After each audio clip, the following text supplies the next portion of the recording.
Ladies, gentlemen, ladies, old school game snob here, and in today's video, edit, cut, re-edit, redo, no, whatever. Anyhow, what I'm going to show you guys how to do today is create a sliding, gliding, skating sort of effect that uses, forgive my FPS, I'm exporting another video right now. I've got a bit of FPS issues here, but basically, what we're going to do is we're going to be detecting the ground slope that we're on and sliding the character in the down direction, basically down the hill. So I'm just going to turn on my sliding by holding the spacebar, and as you can see, my character starts sliding. When it detects a slope change, it follows that slope change. When it's a steeper slope, it responds to that. And when we're on level ground, it applies friction, basically, right? So the character can run, they can jump, they can hold down the slide, they can slide a bit, but friction is applied. If the character is trying to run up the hill, right, and holds down slide, they can slide up the hill a bit.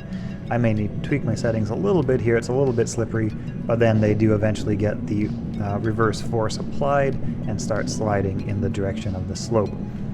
Phew, okay, this took some serious figuring, and guys, I am using the General Movement Component plugin for all of my character movement. This is an awesome plugin that basically automatically replicates all of your movement and supports a variety of different types of movement.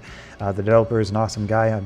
He's been very helpful in the Discord, and I recommend checking it out. If you don't use it, you can probably still make this work, but I'm not exactly sure what the nodes are called because I just figured all this out using the GMC component plugin, and that's what I know. That's what I'm going to show you how to do, and if you don't have it and don't want to use it, you'll just have to figure out what the equivalent is in like the character Unreal character movement component, which is kind of default for Unreal stuff. So anyway, I'm going to head on over into my general movement component blueprint, because that's where we're going to... Okay, now if you use GMC, you will probably already know how to set up a new input binding. If you're not using GMC, then this is basically just key press down, right? Key press down to, use the slide button.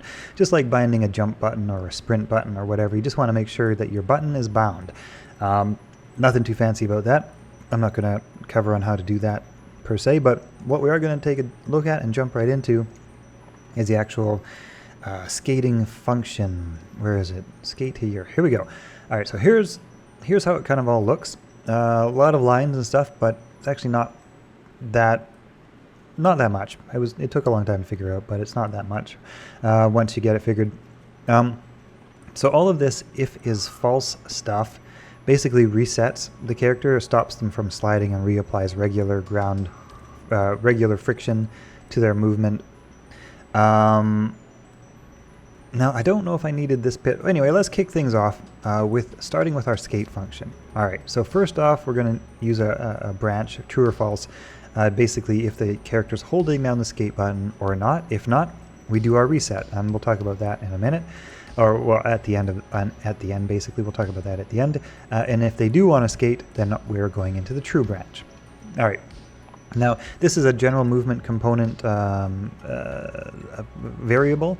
Over max speed deceleration grounded basically just means that if the character is moving faster than the maximum speed that the character is supposed to be able to move, we don't want to slow them down. We want them just to keep gliding and basically keep gliding. That's what I have set, and that's what I think kind of looks nice, but this is just basically a slowing down effect when your character is going faster than their regular run speed, which can happen because when they can slide, they start sliding faster down the slope and pick up greater than regular run speed.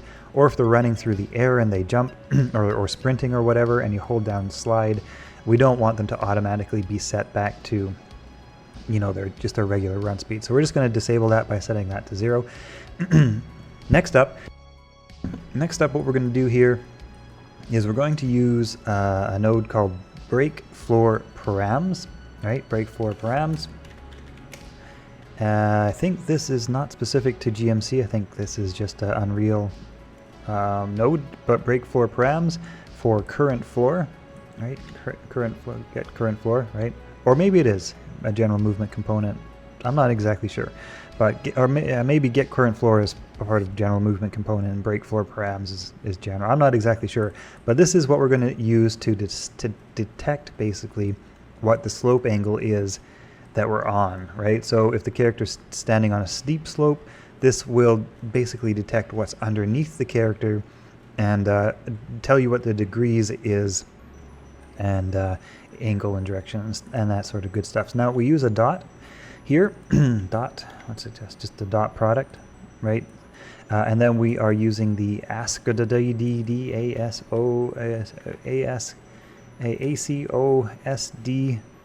what was it, radians or degrees? Was it degrees? Yeah, it was degrees.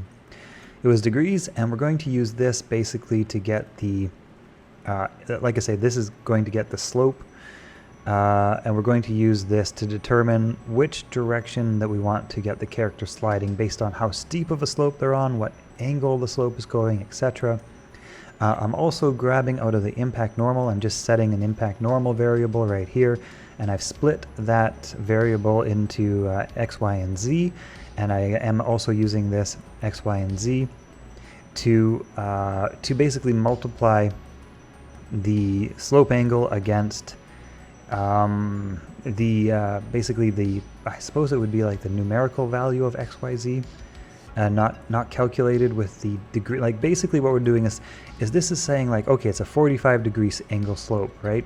And this is saying there's an X, Y, and Z vector which make up that 45 degree slope. So we're taking the X, Y, and Z vector to determine which direction we want to start force, adding force to the character with. And we're using this to determine how much force we want to apply. So a steeper slope applies more force, so the character slides faster. A gentle slope applies less force, so the character slides slower. I don't fully understand it. It took a lot of tweaking and figuring to finally get it to work, but in the way I wanted to. But this is, this is basically how it looks in Blueprint. So you guys can just kind of copy it out, and you don't need to know how it works entirely. It just works. So we're going to multiply now this ASCII value against the X. We're also going to multiply against the Y. And now this is our application of how much additional force we want to apply to our character's sliding. So for example, if I set that up to something crazy on X and Y, now the character would have like a huge amount of sliding force, right? You can see how fast they start to go, right? So you can find what you want for that. Right now I've just got that set to 400. So the character slides at a more, at a pace that I like, a little bit more how I like, right?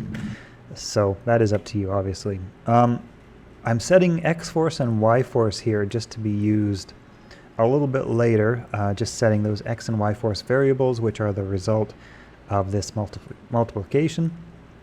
From here, I'm also going to set the ground friction. Now this basically determines whether or not the character slides or doesn't slide, right? So normally ground friction is like that, right? If you stop the character from moving, they just stop. That's ground friction level 1, right? Ground friction level 0 looks more like that, right? Well, that's not quite friction level 0, but the character just slides when you stop applying movement force. So this is, again, a GMC variable. There is probably a character movement equivalent to that. But basically, what I'm going to do is set the ground friction value to be less. And the way I'm going to calculate the ground friction value is actually going to depend on how much slope there is. And this is basically what I've done so far. I've just created two possibilities for how steep the slope is. Number one, we have the slope steepness, which is in degrees, which is flat enough that the character stops sliding. All right, so for me that's between 0 degrees and 8 degrees. So like I say, this little flat bit we're on right now is less than 8 degrees steep, and so the character starts applying stopping friction, basically, right? Not immediately, but they start applying stopping friction. Otherwise, what I have up here is a friction setting, which is for slope degrees 8 or greater than 8 degrees and all the way up to 90, which is of course straight up. Inclusive min, inclusive max, inclusive min basically just, I believe, means that this range float includes the higher or the lower number. So the in-range float is basically saying that if if the degrees that we've calculated here, the slope degrees, is between 8 degrees and 9 degrees of pitch, if it's between that, then I want to set the ground friction to almost zero. Almost zero, 0.0005. And again, this is very much custom, however you want to set it up, but I have my ground friction set to 0.0005. If the slope is 8 degrees or less, between 0 and 8 degrees, start applying friction. Now, I wanted to have a bit of a gradual friction so the character didn't immediately stop, but instead sort of glided to a stop. So I have the friction at just 0.1. So that just kind of has a more gentle braking effect. All right, so then from there, what I'm doing is I'm setting the ground friction. Basically what I've done up here is I've set new ground friction, set new ground friction, and then I've just put that new ground friction into the GMC set ground friction, right? Set ground friction is one of the general movement component friction options, or is it, yeah, just a general, I don't know. Set ground friction is basically what you're looking for. Like I say, GMC or character movement component wise, I think both, I think character movement also has that related similar. All right, so next up, we have the skate timer. All right, so the skate timer here is basically what I'm using to throttle how many impulses of force get applied to the character. Now, if you're using GMC, basically, here's the thing: if you don't have this, it will still work, right? Like if I were to take out the timer, where is it? Set skate timer. If I were to take out the timer and just go from here to here, it would still work. I would still slide, but it would just be well, a lot faster. Number one, you could probably tweak those, but here's the thing: the impulse is being applied just like every frame or something, like it's being applied really quickly. And so what I decided eventually to do was just create a built-in timer that sort of throttles how quickly that impulse gets applied. So I have my impulse setting to 0.2 seconds. Instead of every frame, I have it at 0.2 seconds. So what we're going to need to do if you want to do it this way, and like I say, the alternative is to skip the skate timer and just maybe use like less force. But I just kind of like how this feels better. It just feels like it's a little bit less, like the pulse forces just feel a little bit more like I want it to. I don't know. I could probably tweak this, but I've got mine with a skate timer, with a timer here. So let's take a quick look at how to set up your skate timer if you want to do it this way.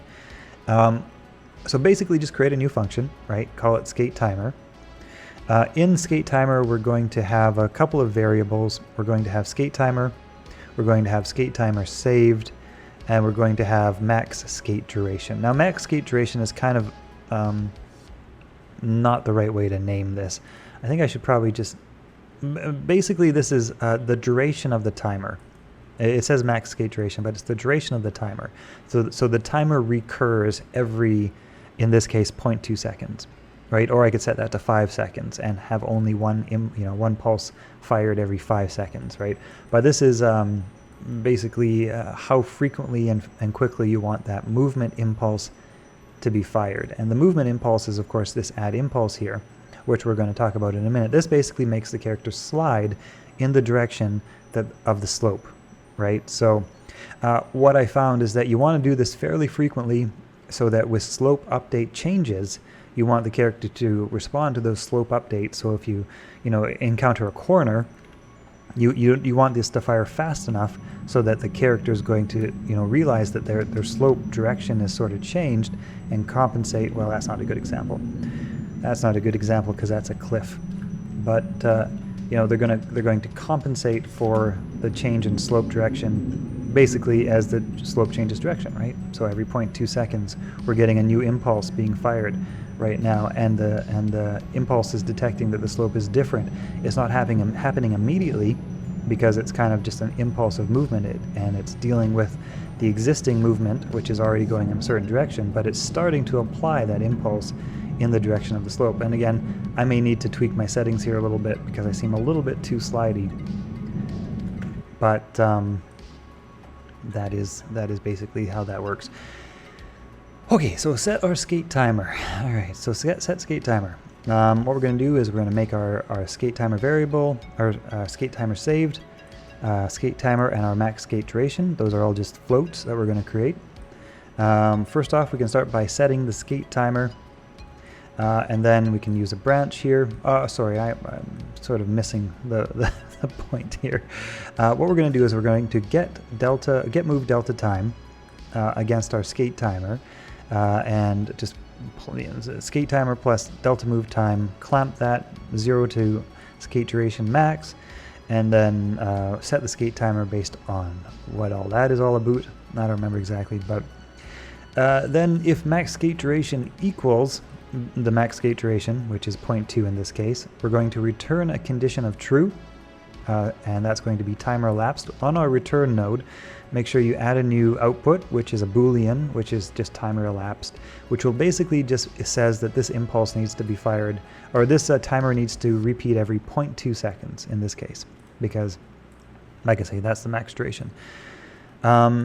We've also got max skate duration, skate time, skate delta time, just for tracking that. Should that be needed for anything? I don't know if it's needed for anything or not, but that keeps track of the timer. Just a nice little printout. I can't remember if that gets used or not. And if false, false,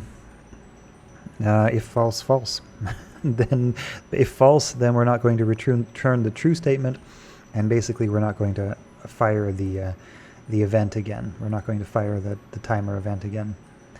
So yeah, basically,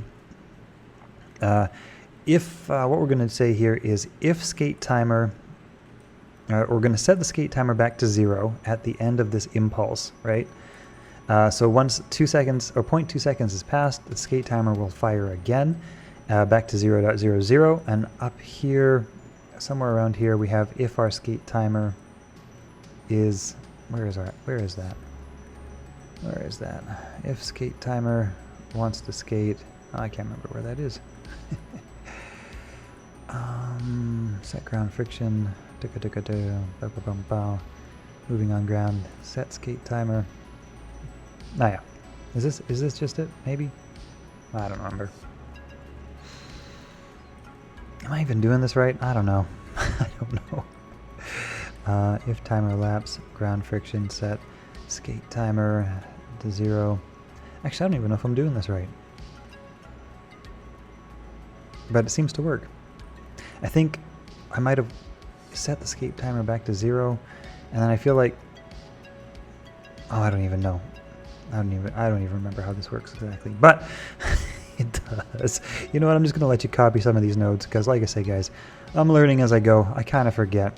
But anyways, we're setting up our skate timer here, and it just works. So you can copy that, and I can't remember exactly all these. So basically, yeah, when the skate timer returns as true, right, we're going to see if the character's moving on the ground, number one, because we only want to apply the skating impulse if the character's on the ground. If they're floating through the air, we don't want this to work. Again, this is, I think this is a general movement component, but it is moving on ground to true, and then go ahead and add an impulse. If they're flying through the air, basically the impulse will stop firing.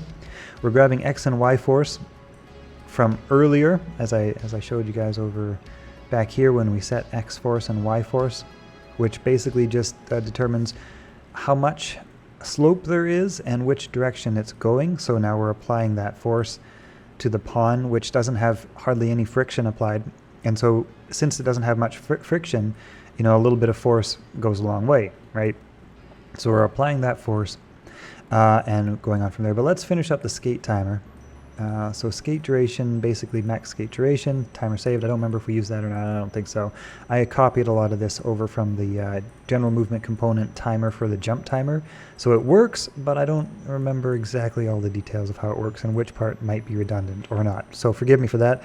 Like I say, still learning a lot.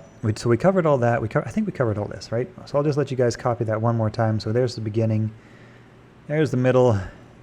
Just in case you missed any of it, there's the end. All right, so that should give you your skate timer. And from here, like I say, we are using that set skate timer node, right? To if true, if it's true, and if the target's moving on the ground, then add impulse. And basically this, I guess it just works because, you know, if I set the skate duration to, I don't know, like 22, it's not going to work. I think it's going to just fire a single impulse every 22 seconds. Is it? I don't know. Maybe that's not set up quite how I think it is, but it still seems to kind of work. It still seems to have some effect, but I have to figure out why. I can't remember. Anyway, yeah, I think I might need to just reset that variable. Maybe I'm just missing something. I'm not sure. Like reset it every. If basically if skate timer equals 0, then you know do another impulse.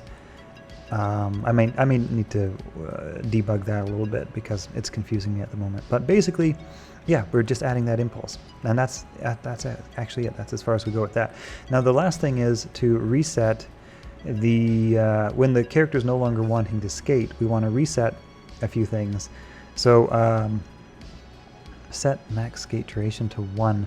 Now what this basically does is it applies.